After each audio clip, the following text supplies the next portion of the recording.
Hello दोस्तों, नमस्कार। मैं हूं आपका भाई मोनू डोबरान। अगर आप लोग नए हैं मेरे चैनल पर तो चैनल को सब्सक्राइब कर लीजिए और घंटी को भी प्रेस कर लीजिए, क्योंकि मैं ऐसे ही वीडियो बनाता रहता हूं।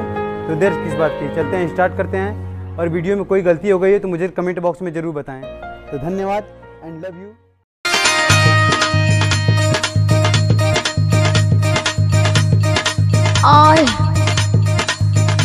आई रे माई,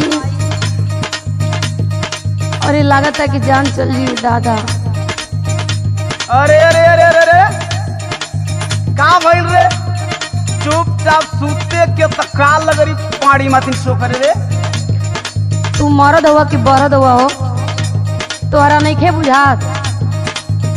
बतैबी तबे न जानो कि हम कोनो लाल बुझकड़ है कि अपना मन ने जान जाई। सुना। हाँ सुनाओ। तनी दाबा राजा, तनी दाबा राजा, टूटले कमारिया।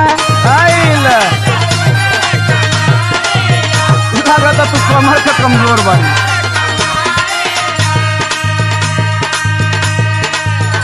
कबो नीचे टूटे कबो ऊपरिया, कबो नीचे टूटे कबो ऊपरिया। तनी दाबा राजा, तनी दाबा राजा, टूटले कमारिया।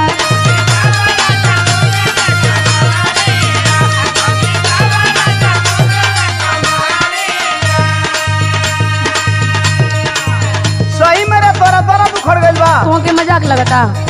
ले तो सुन हमारे को बात। बताओ। कमर टूटी नहीं, कमर टूटी नहीं तो कमर टूटी नहीं, खाला तू दवाइया। अब ये लगल सहज उपाय बतावे। और कौन उपाय बता? कतनी दवाई खा भइल नहीं के ठीक हो।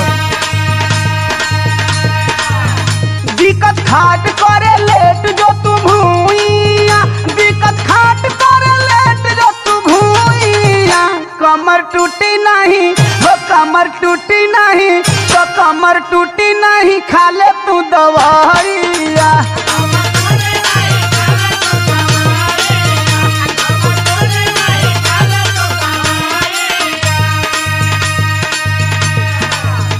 अच्छा तो बहुत मर्द हुई, लेकिन तोहरे लेखा ना हुई। हाँ तो हमारा लेखा मर्दो कोई नहीं खे। हाँ। जान ला अपना में हरिया के बुझेला न डर, हम के बुझाला बकलो ले बड़ा मरद।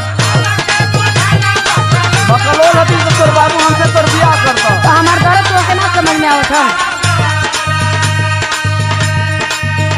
सारा देहिया में उठेला लहरिया, सारा देहिया में उठेला लहरिया।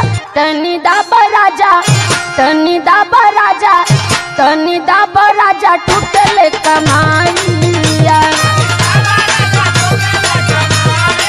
थर्मामीटर तोरा से बर्दाश्त होई। एकरी अलावा कुछ और जाने ला?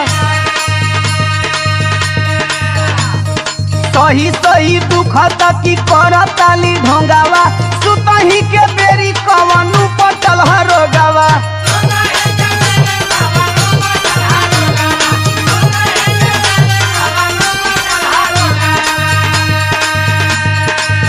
माना बात बाटे यही में भलाइया, माना बात बाटे यही में भलाइया।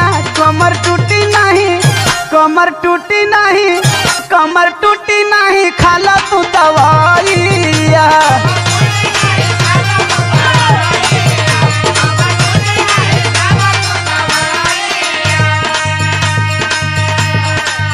तोहके खाली सुतले के चक्कर धैले ह। का करी, रात हो गयल। सुन, हाँ सुनावा। ऐसन बा रोग काम करे न दवाई। हाँ?